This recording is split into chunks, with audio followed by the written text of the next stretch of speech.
শিং, মাগুর, পাঙাশ, তেলাপিয়া, পাবদা সহ বিভিন্ন প্রজাতির মাছ প্রতিদিন ট্রাক বোঝাই হয়ে চলে যাচ্ছে দেশের বিভিন্ন প্রান্তে।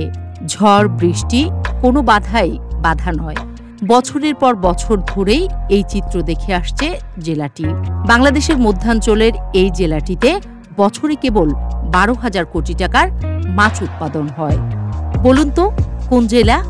মন্ডা হিসেবে পরিচিত দারুণ সুস্বাদু এক মিষ্টির জন্য বিখ্যাত এই জেলা। শুধু তাই নয়, ধান উৎপাদনেও সেরা এই জেলা। ঠিক ধরেছেন, ময়মনসিংহ। গত 10 বছরে এই জেলাটি অভূতপূর্ব সাফল্য দেখাচ্ছে মাছ উৎপাদনে। এমনকি দেশে উৎপাদিত মাছের 12% আসে এই জেলা থেকে। কি করে সম্ভব হলো এই সাফল্য অর্জন? চলুন জেনে আসি। ময়মনসিংহে ধান ক্ষেতের পাশাপাশি প্রচুর পুকুর আছে, আর এসব পুকুর জুড়ে গড়ে উঠেছে খামার। সংখ্যায় প্রায় 3 লাখ। এর মধ্যে 1 লাখের বেশি পুকুর ও খামারে বাণিজ্যিকভাবে উৎপাদন হচ্ছে মাছ। কি নেই এই মাছের তালিকায়? এককালে হারিয়ে যেতে বসা শিং, পাবদা, পাঙাশ সবই চাষ হচ্ছে। এখনকার প্রজন্ম হয়তো জানেই না, তাদের জন্মেরও আগে এই মাছগুলো হারিয়ে যেতে শুরু করেছিল।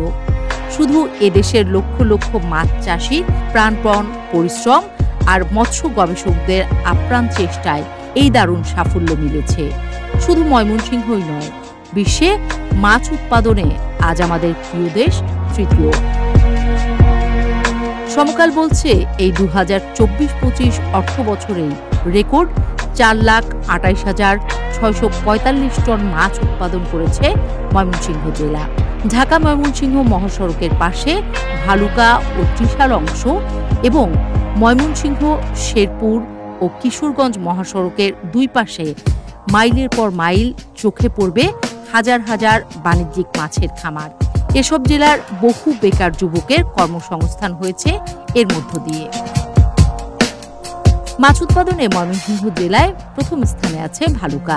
এই উপজেলায় 3,596 হেক্টর আয়তনের পুকুরে 83,553 টন মাছ উৎপাদন হয়।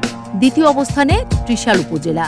এখানে 3,687 হেক্টর আয়তনের পুকুরে মাছ উৎপাদন হয় 72,088 টন। তৃতীয় অবস্থানে থাকা মুক্তাগাছা উপজেলায় 2,804 হেক্টর পুকুরে প্রায় 42,000 টন মাছ উৎপাদন হয়। তবে এত সাফল্যের পরও আছে শঙ্কা, ভয়। প্রাকৃতিক দুর্যোগ তো রয়েছে, মানুষের তৈরি সমস্যার কারণে বিপদে পড়তে হয় চাষিদের। মাছের রোগবালাই তো আছে, কিন্তু মাছের খাবারের দাম অস্বাভাবিক বেড়ে যাওয়া, ব্যাংকের ঋণে অতিরিক্ত সুদহার এবং বিদ্যুতের বাণিজ্যিক বিল, এগুলোও উৎপাদন খরচ বাড়িয়ে দিচ্ছে ভয়াবহ হারে। তাই এখনই প্রয়োজন সরকারি সহায়তা, প্রযুক্তিভিত্তিক সমাধান এবং চাষিদের জন্য সহজ শর্তে আর্থিক সুযোগ তৈরি করা। তাহলে শুধু ময়মনসিংহ নয়, বাংলাদেশের সব জেলাতেই মাছ উৎপাদন বেড়ে যাবে হু হু করে।